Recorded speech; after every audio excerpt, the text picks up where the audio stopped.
Our contributions in education will be our legacy in this industry. Whether it's through live education or maybe through social media, we're always trying to make a personal connection with you, the learner.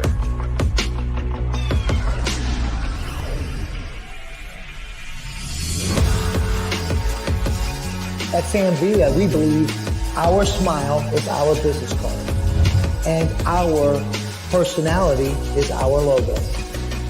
And how we make people feel after you experience our education and tools is our trademark.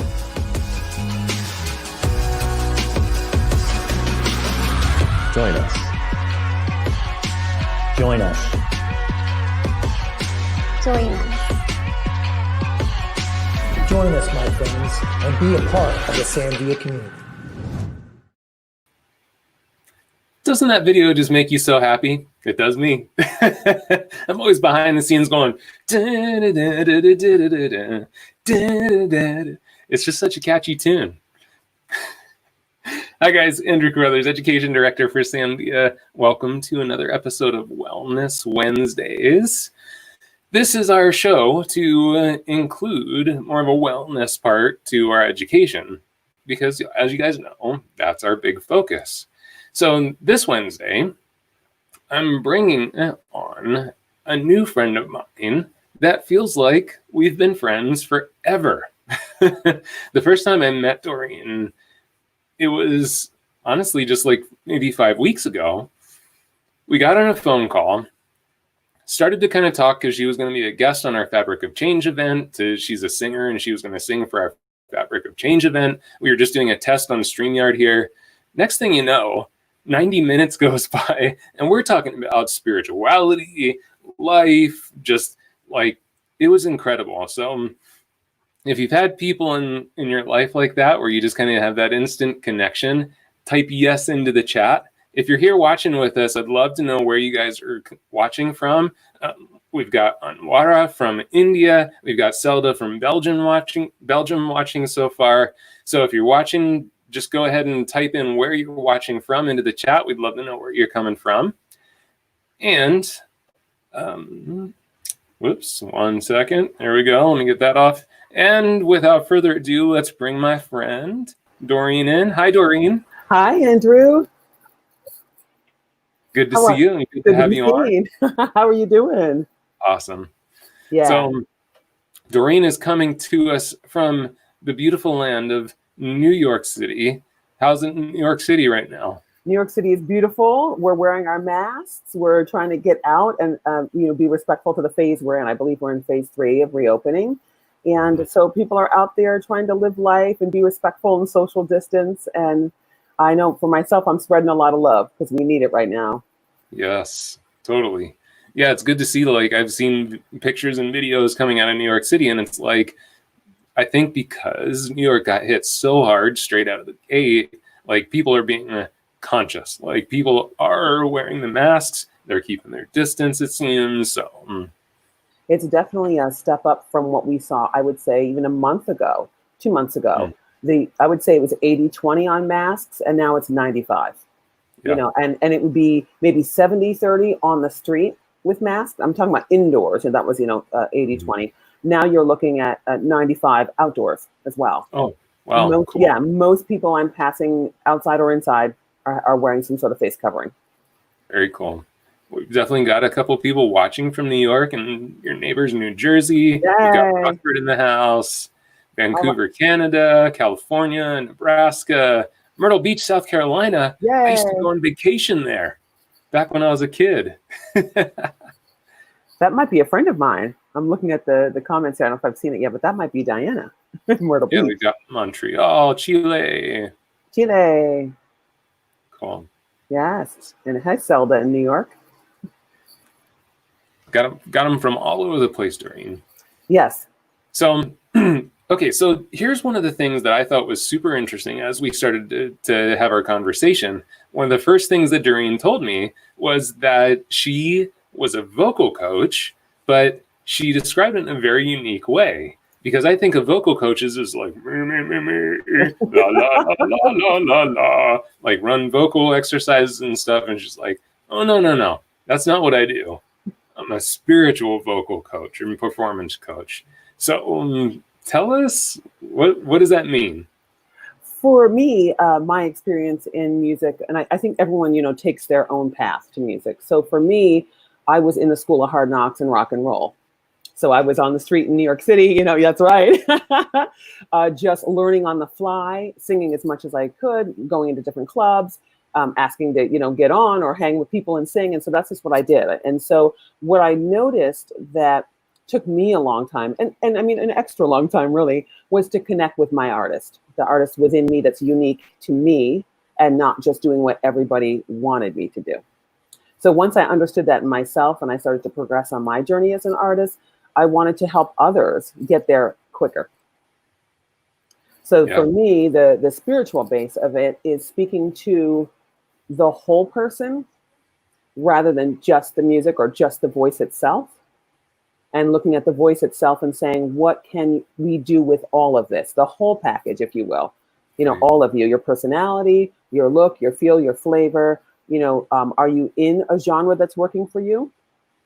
Those type of questions, is this genre great? Let's look at some others. Do you like crossover? Okay, you want to do country and rock? Great. Whatever it may be, honing that and then connecting the dots so that your soul is in alignment with what you're singing. Right. Yeah. And so what was cool is as Doreen was sharing this with me, my mind was kind of like, well, I should have her on Wellness Wednesday because I think that this is such a great crossover to any artist. Like any artist needs to find that same connection that you're coaching people on within music. And then, of course, as our conversations continue to evolve, I was like, yeah, just something about your spirit and your energy that you bring to everything, I think is kind of what our world needs right now. And so for a lot of the people that are watching, they're hairdressers. So for hairdressers, especially right now, with many of you being back in the salons, our hearts go out to you guys in California. I'm sorry that you got shut down again. That just absolutely sucks. We'll get through it. Figure it out again. We got through it one time. We'll get through it again, guys. We'll be here with you. So. But for those of us that are in the salons and working, it's challenging to stay connected to the artistry because there's so much in the way. There's the masks, there's the social distancing, there's the timing of things, and just the overall energy, I'm sure, in the salons isn't always what it used to be. So as Doreen and I started to talk, we wanted to kind of breach this conversation of trying to find a way to return back to that passionate place and find the moments that we can return to those things so that it keeps us in that connected place. So what are some of the ways that you coach people as you're working with them as singers? How do you kind of coax that connection out for them? So in terms of connecting the dots of their artistry and what it is that they want to be doing, I ask questions. And one of the first things I say is, how you doing? How are you today? And we just, I'm really an advocate for us working from exactly where we're at, right in the moment we're there. So I just say, how you doing today? I'd like it to be informal to start to understand who the person is. And then I listen and they tell me how they are. I ask them about what they've been up to, what they're enjoying currently, just to get a full picture of the being. And so in my listening, I'm able to better understand what it is they're working on, what it is they're really good at, what it is they might be having a challenge with, and then put that together. So I will reflect to them what I'm hearing. And I'll say, so I'm hearing you like this country rock thing, talk to me about that, because people's body language changes when they get excited and when they're challenged. And so I can look at that and say, okay, this really lights them up, or I had a client many years ago who was doing sort of a country type thing and didn't really want to be doing that. And it took us a little time, and I thought, okay, all right, so what if we switch over to the more pop, genre? And then she found her way in that and was much happier. So some of it's just that, just finding the path, we're going to be on. She had great representation and management and a great look, and it was just a matter of am I in the right genre? It can be as simple as that, or more complex in vocal problems that stem from, I would say, like more soul issues. Yeah. So, how would I apply that to hairstylists? Same thing. How are you doing today, hairstylists? How are you? It's rough out there. That's what I'm hearing from my friends that are stylists. It's rough out there. Yeah. And Doreen, by the way, does have a connection to the hair industry. She's worked with lots of hairdressers and hair companies. Tell them a little bit about some of your history with us as hairdressers. I've been a personal assistant for many years. We won't talk about how many. And I've been blessed to work alongside many great artists, such as Ruth Roche, Chris Sorby, Hugo Urias, and Sam Villa. I've been Sammy's personal assistant in the past. And I've worked in some salons and still just sort of always, I never quite got away. It wasn't that I did hair, but I just enjoyed the company of hairstylists. We always had a lot of fun, a lot of laughter. And so it was a really natural fit for me as a person with a background in theater as well. Yeah, that's awesome.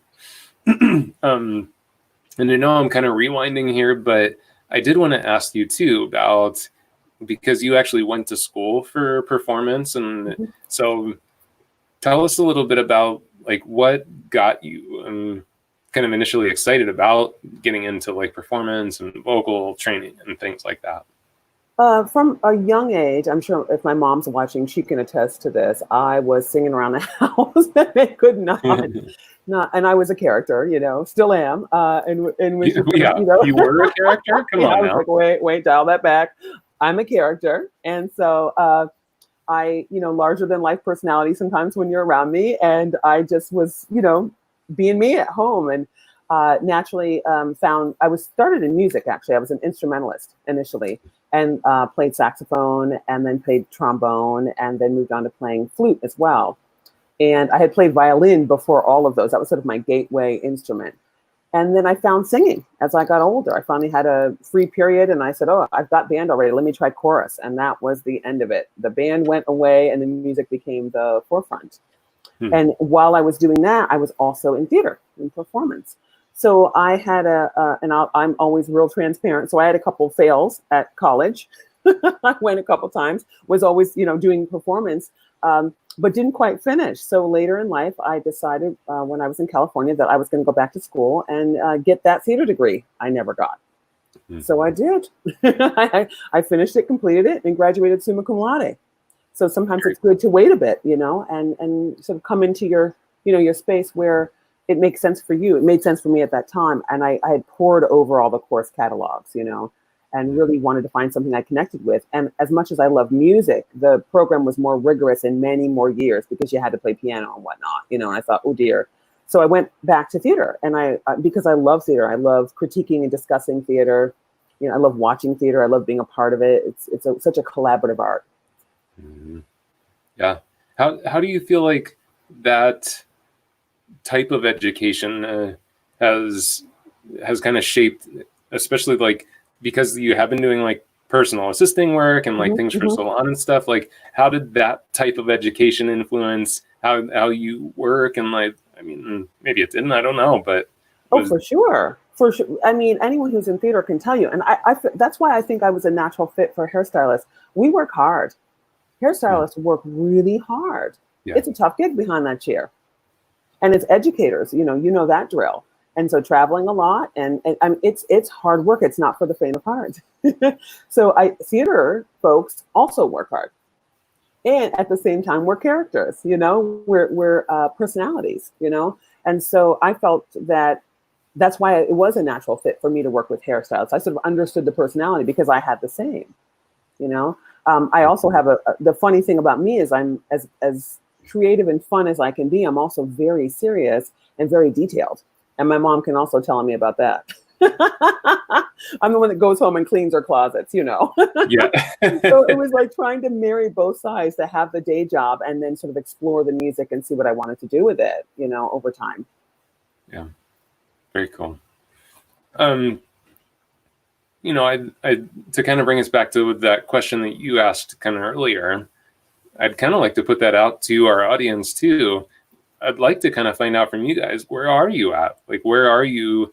How are you feeling as you have been in the salons? Because I can definitely, I know that Doreen has had conversations with her hairdresser friends. I've, of course, had lots of conversations with hairdressers at this point. But we'd love to know, kind of, those of you that are watching, how are you feeling? Where are you at with that transition of being in the salon? So pop that into the chat if you're feeling like you want to. During the other thing, too, that I think we kind of went super dork factor on was just spirituality. Yes. So where did because, you know, the spirituality part is such an important part of what you do. Where did that kind of melt itself into the performance factor? It was something that was always there, and I didn't know. You know, I think when we think about ourselves over the course of a lifetime, you know, we find certain things that were there. So I think for hairstylists also, I'm sure that at some point as a kid, you were like, I love hair. You know, you were somehow playing with it, you know, and just sort of paying attention to that more than other things, you know, or maybe you discovered it later in life. So Right. I think I always had something in me that was searching for connection, I think is a good way to put it.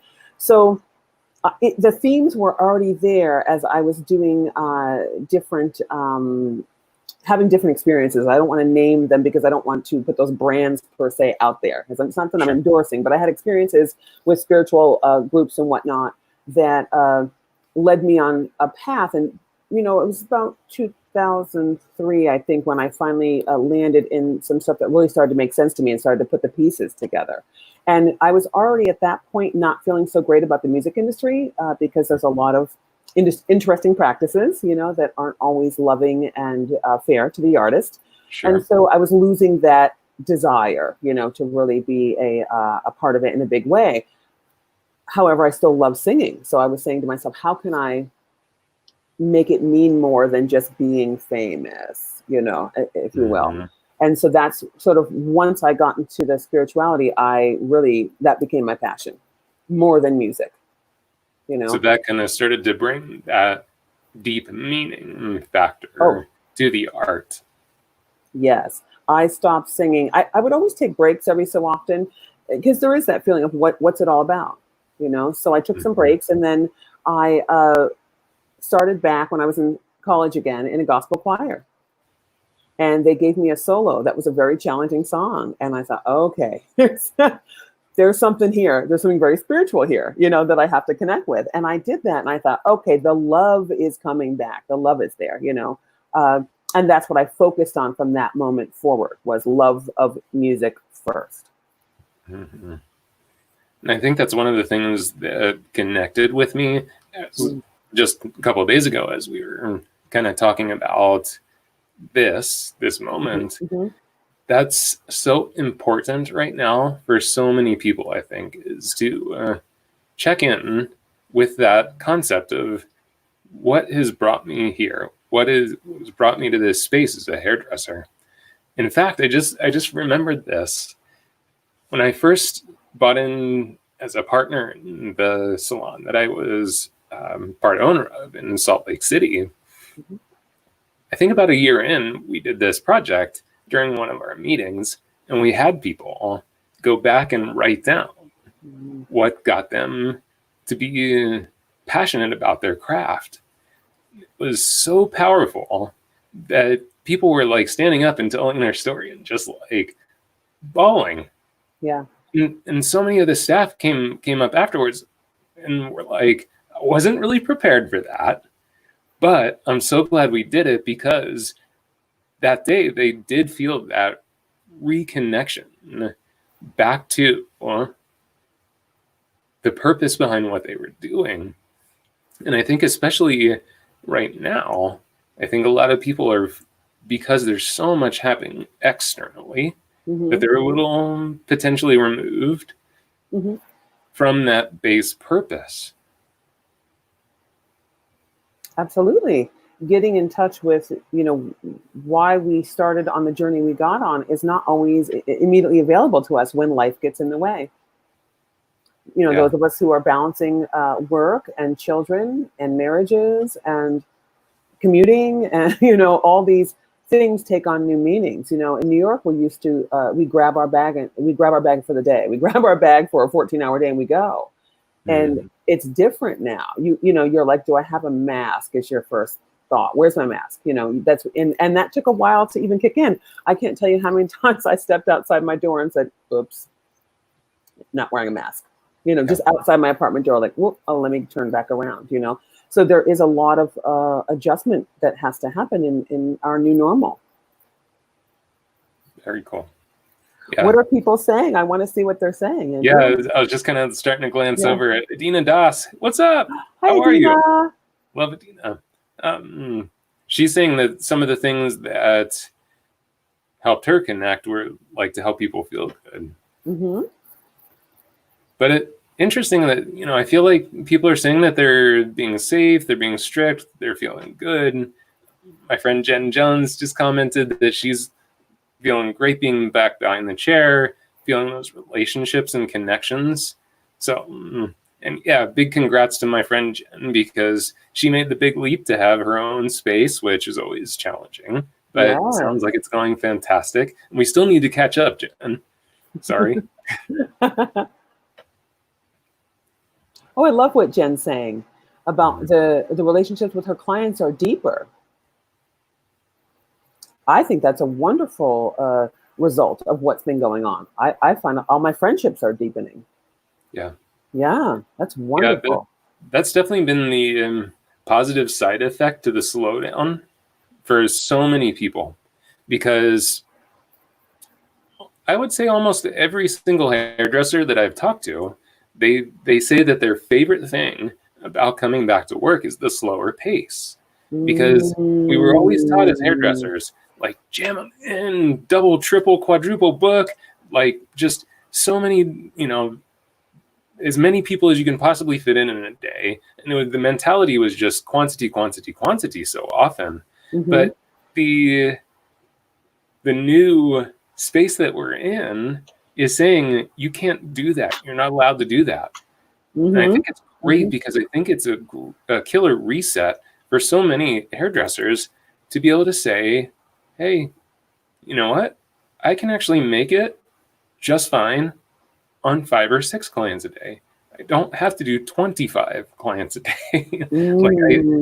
And like Jen's saying, and others are saying, you can have such a different experience when you slow down like that. And for a lot of us, that's why we got into this industry, because we like people. We love art. We love to put art on a human being. But when you get into that daily grind of just try to get people in and out the door, it just becomes going to work. And so it's so important that we return back to that purpose. There's something that you're touching on in terms of you're bringing more presence, I think, to your work. When you can slow down and really be with each client and really focus on what it is they're looking to experience and how you can experience that together. So we were talking about that the other day in terms of really bringing presence in the room, just dealing with now. Now in my chair is this one client. It's just this client and myself right here, right in this moment. And now you can really attend to the client's needs without other distractions. And we were talking about, taking some risks, maybe some clients are up for some risk, and what a great time to talk it out because they have the listening. They're not so busy where they're like, just give me the usual. Maybe they can try something new.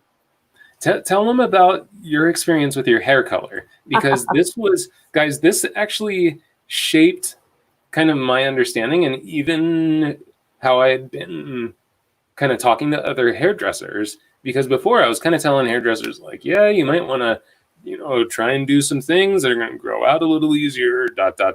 So you totally flipped my thought process on its head for some clients. So share with them like that hair color story that you shared with me. I had seen this color, and you can see some of it. Some of it's coming actually kind of back in. It was under. I saw this color, and I just loved it. And we were just approaching shutdown, and I thought, wow, I'm going to be in the house for the next, at that time I thought maybe month. Well, I'm going in looking good. I want to have fun with my stay at home, look. So I normally am like, just, color it brown, let's go. I'm talking about myself when I say, just do the usual, let's go. And so I asked my colorist, I said, can we do something a little crazy? And would you mind? And he was like, let's do it. So we did. And I was so pleased I did that. I had so much fun with it. I entertained myself, if you will, during our shutdown, our pause here in New York, because it was just fun and it was impulsive, which I sometimes, as crazy as like I can be, sometimes I'm real practical. So I felt like I needed that. I needed to have fun with my hair and be silly because I wasn't going to have to show up anywhere professionally. Right. So I could do whatever I wanted, and so I did. Yeah, which I think is so cool because I think my thought process coming into this, even as people were returning back to not regular salon schedules, but salon schedules, I was thinking, well, clients are going to have to go potentially 2 to 3 months at a time because people are going to be so booked out that it's going to be hard to get them back in on a regular basis. So thinking about services that can grow out longer and ... But then when you kind of told me that story, I was like, well, wait, that's me assuming that a client would want something that has longevity. That would be their priority. What I heard from you is that was not your priority. Your priority was to have something fun and fresh. And so I think it's so important, and it's great that we probably even have the time in the salon now to do this, but to have that detailed conversation with that guest. Like, what are your priorities today? What do you want to experience today? Mm-hmm. Because some of them might be like, you know what? My hair's down to here. I've been drowning in this stuff for 8 weeks in isolation. Cut this crap off. Like, they might just want to go crazy and have that change. Then we have this opportunity as hairdressers to get excited and get passionate and have some art in front of us. Because honestly, part of what I was concerned about for hairdressers as we returned back into the salon, that it was going to be just a lot of like color correction, root retouches, like kind of just a lot of maintenance kind of process. Mm-hmm. But then after you talked to me, I was like, actually, maybe that's not it at all. So I'd be curious for those of you that are watching, what are you experiencing from your clientele? Are they coming in and saying like, hey, let's do something drastic. I need something fun in my life. Or are people kind of like, hey, let's be cautious. I might not be able to get in for a while. So give me something that's super low maintenance, really cautious. But tell us what's happening in your salons. There is, Andrew, something about inviting people to have another kind of experience, right? So if you have a client like myself who's a little more adventurous at times, or like I love my curls, like I love how like the bigger the better, like I'm look that good client. Today too, by the way. Thank you. I washed my hair. That's my secret. It's clean. Thank you very much. Okay. No, but I usually just see you on like 4th or 5th day. Is that what happens? Well, you want to look good for people. And I do want to give a shout out because I saw Suzanne Quinn saying she loves me, and I love you too, Suzanne Quinn. I got to see you, girl. It's been too long. We love Suzanne Quinn too. Don't we? Yeah. We work with her. Yes. I know that. We hadn't talked for a long time, and then I was able to talk to her for regarding Fabric of Change. So she's been awesome. So love her. Yeah. If you've got clients that might be craving something else, I think you can suggest it, in that moment of how are you today? What's going on? How you feeling? Cut it all off, grow it out, throw in some layers, throw in a bang, why not? Do a radical new color, because for some folks, I mean, I know for myself, hair sometimes is in these type of instances, you know, we want that experience. We want to feel good about ourselves. You know, we want our hair to look good. And our stylists are the ones who are giving us that mirror, if you will. You know, we're relying on you to say, here's what I think is going to look good. You know, so just like I would coach a client vocally, it's the same for the client in your chair. How are you feeling? And you hear them saying, wow, I really need to change. Things are kind of, you know, why don't we throw a bang in your hair? You know, why don't we do a new color? You know, you can listen to them. And I think that's, people really right now need to be listened to. I think that's also important. And so it's opportunity for you to connect with your client and provide a service that they didn't even know that they need. Yeah. I think it was Tabitha Coffee that she was on an event that we had like 2 months ago.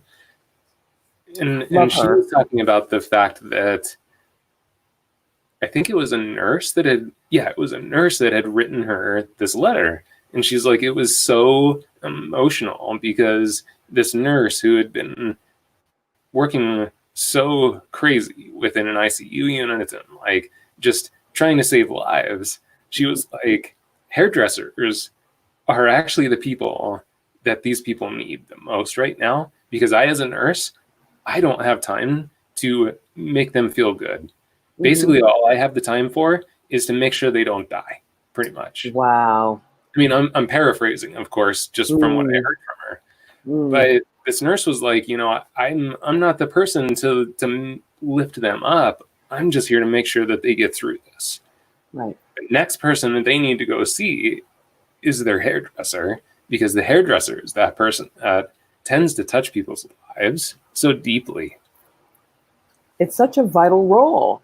And, you know, early on when people were like, but I want to, and people were upset, I want to see my hairdresser. They did not want to be on shutdown, you know? And so some of our leadership was modeling longer hair because they didn't get haircuts either. They knew, you know. I know some people did it anyway, you know, you hear those things, and because it's so important for people. And the minute salons opened, the moment everyone's hair got cut, you know, on TV, all of a sudden everyone had haircuts, you know? Yeah, totally. Right? So that tells you what a vital role that hairdressers play in society, that it's more than people saying, hey, it's just shampoo or it's just hair, you know. No, it's there's so much connected to that. It's part of the culture, you know, it's deep in our culture and our roots, and especially with those of us with really textured hair, you know, we really have a root connection to how our hair is looking. And my friend Diana is here with us, and she says your hair looks amazing. Thank you, Diana. I washed it. That's the secret. It's a natural. I take no credit for this hair, y'all. This is a gift from the energy of the universe. I literally, like, this is how it looks when I wash it. That's awesome. Lucky you. I'm very blessed. I'm very grateful. Yeah. One of the things too that you kind of definitely emphasized in our conversation just a couple of days ago was finding those moments that we can reconnect to joy, because let's face it, there's plenty of things happening around us that are really heavy. But I think that, you know, something that you said to me just kind of really stuck with me, which was, it's okay to find the happiness and the joy too. I think it's super important now more than ever that we connect to that part in our soul that is joyous. So for instance, I'm talking to Andrew the other day and the birds were in the background, and I stopped mid-conversation and said, oh, I'm just listening to the birds, you know? And I think, well, how many times do I say that in a conversation? I'm just listening to the birds, you know? My sister just painted a mural on the back of her house, and it's gorgeous. It matches her garden, and it's so fun and so festive. And she sent me a photo, and I said, oh, I want to see it live. And I called her on the FaceTime, and I said, I want to see it. Show me everything. And I was so thrilled with the work she's put in her garden, and I really found joy there. So I'm discovering that to balance out what is happening here, and New York in particular is a hot energy town. There's a lot going on. for me to make sure that I am not cynical. That I'm not taking in a lot of the energies that are happening that aren't so joyous and aren't so, happy, and trying to find it in the smallest of things. Yeah, absolutely. Stephen Dwyer just commented, sometimes it's good to disconnect from what's going on in life and find a special place to just breathe. Indeed. I'll tell you, man, like that's been huge for me, because I kind of had a moment where I recognized that my resilience to the negativity, to the heavy energies, was just plummeting. And through my coach, Lynn, and actually another great coach friend of mine, I recognized that it had everything to do about Instagram and Facebook.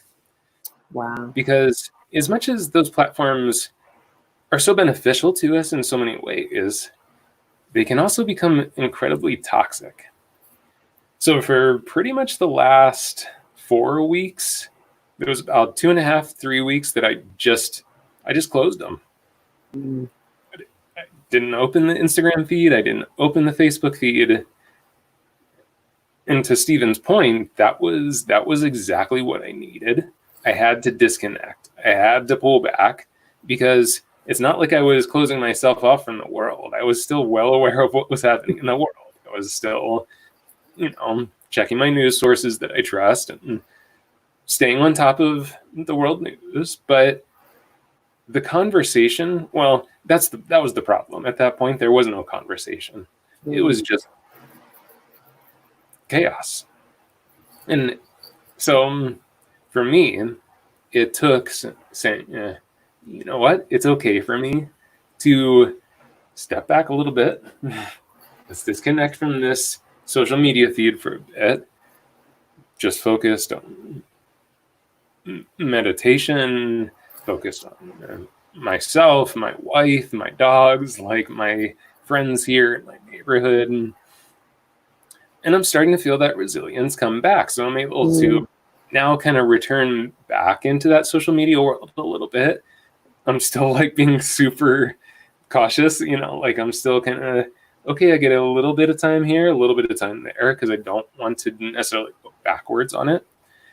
But I think it's so important that there's kind of two things that I think we talked about, like that people almost need permission. One, things are heavy, but you absolutely have permission to enjoy the moment.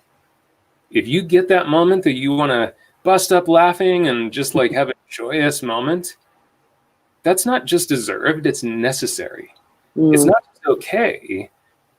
It's something that we have to have in our life to get through the other stuff. That's what keeps us resilient when the hard stuff comes. If it's all just hard and we keep returning back to that heavy place, we just don't have the resilience to keep moving forward. But then number two, I think we need permission to say, okay, retreat for a minute. Because I think we've been called to the front lines, which I think is great. I think we should step up and we all should do our part in everything that's happening in our world right now. There's also a moment that we have to say, I've got nothing left to give. So if I don't have anything to give, being on the front lines is a waste of time. So I think having permission to find those joyful places, finding permission to say, I need a second to breathe, Stephen. I think that's so important. There's absolutely nothing wrong with self-care. And I think it doesn't get enough attention. Right. We all know how good we feel after we take a shower, right? Yes. If we've gone running or, done some working out or what have you, or just been out in the sun, and we come and say, oh, I want to rinse all that off. That's the energy of the world also. Water is a wonderful way to, help yourself heal a bit, in self-care and self-love. Yeah. So this is a time where there's a lot to process, a lot going on. And depending where you are in the region, in the world even, you have different cultures and expected behavior and responsibilities. And so it is different for all of us. And yet we all are going through it together at the same time. Mm-hmm. And so if I know for myself, if I don't get my downtime, then I can't be loving to all of you. And if I can't be loving to all of you, how am I going to be loving to myself? You know, so it's super important to take care of ourselves. And like Stephen said, just take a moment to breathe. Super important. Take a moment to smile. You know, and I know we've got masks on, but I can tell in people's eyes when they're smiling at me. You know, it's an energetic. Yeah, exactly. Right. It's energetic, right?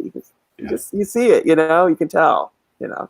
So those are wonderful things to do. Take a time to enjoy your family and your pets, you know, your beloved cats, dogs, birds, you know, ferrets and whatnot.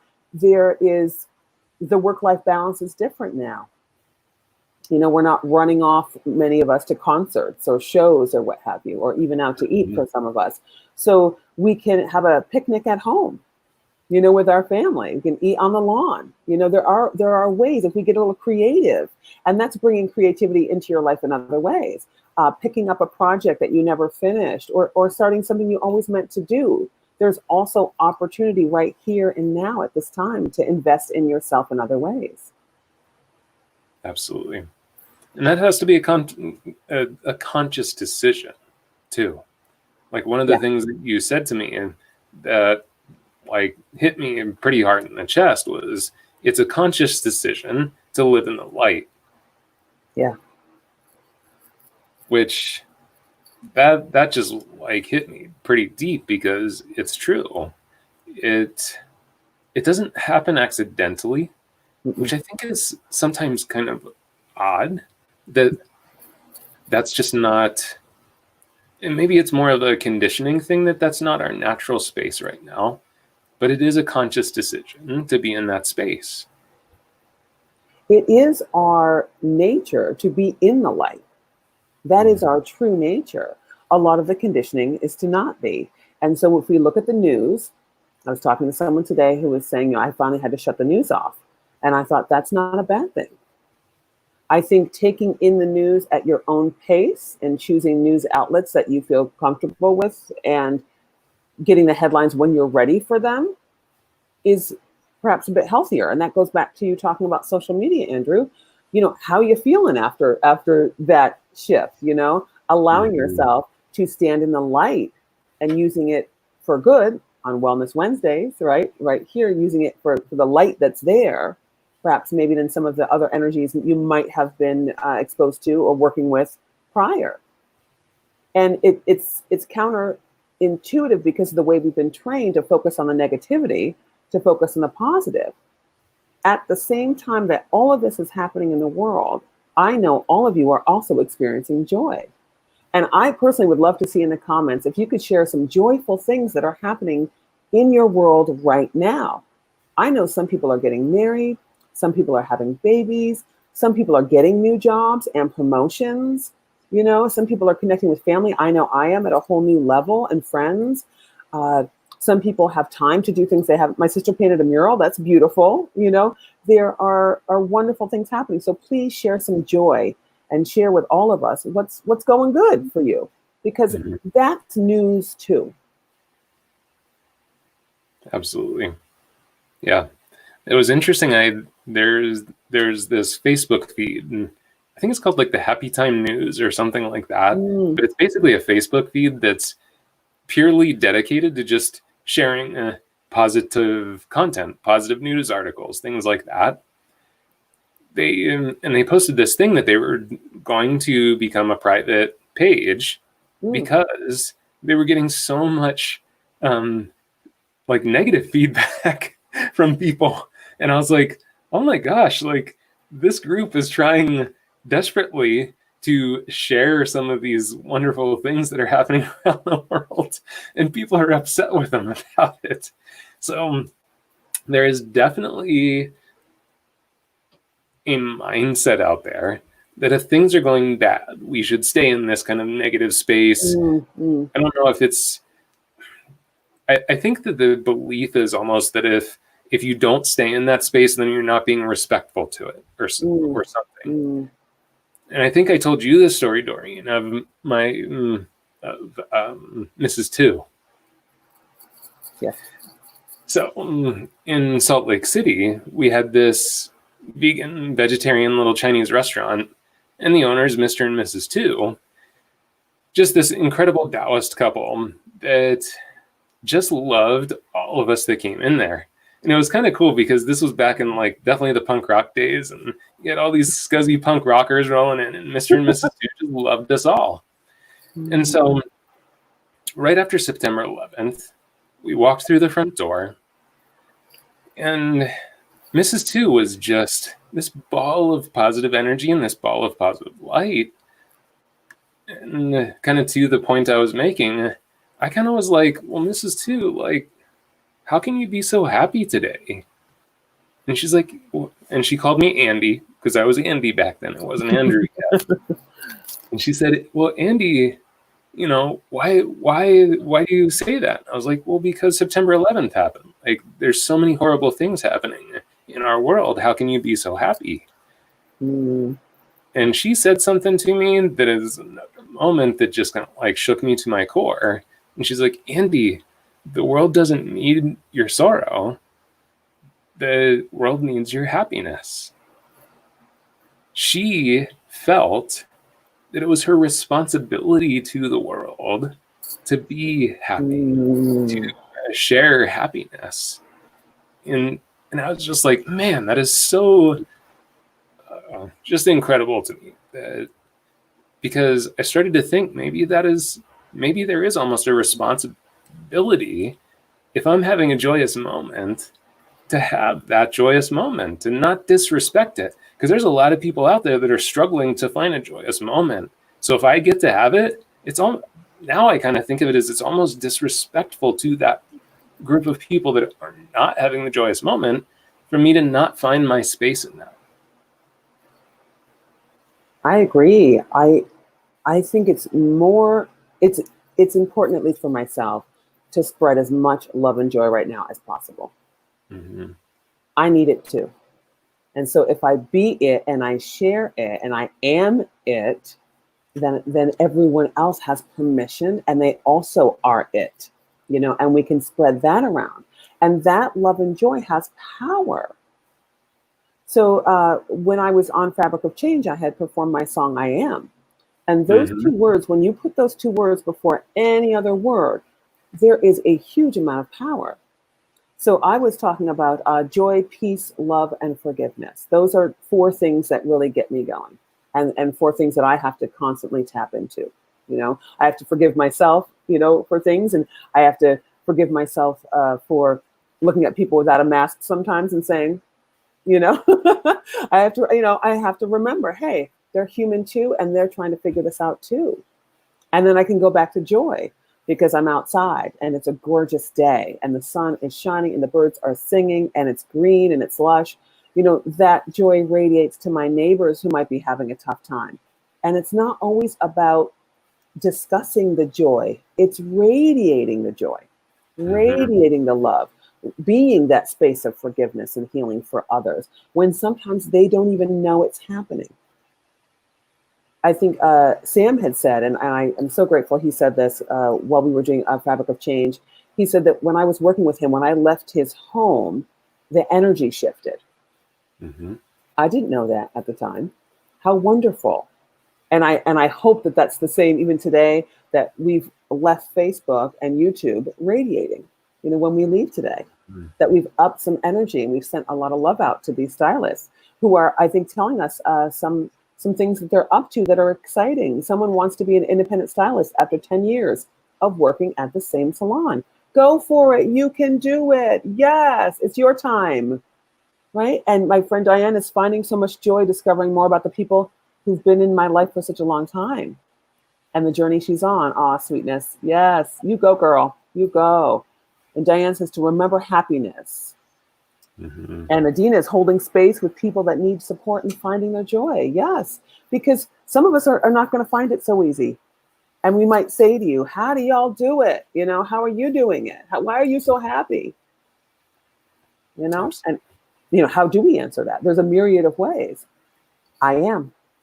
I just am. Mm-hmm. There is definitely some power in those two words, because when I very first talked to you that very first day, talking about your musical performance, and you started to walk me through just the lyrics of the song, it like totally lit me up. Aww. That's beautiful. I wanted, because when you all had invited me, it was Doreen, come do this. Let's go. Let's make it happen. And I wanted you to know where I was coming from and to make sure that I was in alignment with your values, and goals within the company. And it turns out I am. And of course, I've known Sam on a personal level, so I assume so, but you never want to fully assume. You want to check in and make sure that you're in alignment with the program you're being invited onto. And so I was thrilled that you were moved by that. And, this all came from the information that others gave me. And I just translated it into song. It wasn't an original idea by me. It was the ideas that I learned and made me feel good. And so I put it into song, So we truly all are one, and we are connected. So when one is feeling joy, it's contagious. That space of happiness and joy is contagious. So I was thrilled to be able to share that song, and some of that energy landed on you, and you got excited and then brought that to your team, and they got, so it's like that Breck Hair commercial, back in the day, and they told two friends, and they told two friends, and so on and so on and so on. You remember that, right? I totally can picture that Breck Hair commercial. Right? You remember, right? So that's, Yes. And I think it's perfect for a hairstylist. Sometimes I Yes. use that reference and people are like, wait, what? I know hairstylists. Yeah, hairstylists know that one. And that's the basis of your business also, referral, right? Like if a client has a joyful time in your chair, especially now, and I'm sure some of us have lost some clients and gained some clients in this process, they will share that knowledge. And they will say, I came out of there feeling like $1 million and I just had a trim. I'm going back because they make me, I have a good time there. I feel good when I'm with my stylist, when I'm at that salon, when I'm at their hair studio. I really feel good and I want to go back. And that's the currency I'm working in. It leads to prosperity without it being about money per se. But energetic exchange is where prosperity is. Absolutely. The Heart Math Institute, their big thing is to study the energetics of the heart, the intelligence of the heart. They have shown that you can measure the resonance of the heart, the magnetic resonance of the heart, at least in 3 feet. And that's just with like the instrumentation that we have. So we know it definitely expands further than that, but at least 3 feet from the body. If someone is generating a sense of compassion or some type of loving energy, that expands. If they're focusing on some type of energy that is, I don't like the word negative, but we'll just say negative, it actually shrinks. So these positive vibes that we put out there, even on a scientific level, they travel to other people. So of course they're going to be felt. And kind of to your point with the comment that Sam made, I guarantee every single person here has had the experience of someone walking into the room and changing the energy of the room without you even seeing them. You'll be in a conversation at a party or something, totally involved in the conversation. All of a sudden, there's this moment that you're like, ooh, something just changed.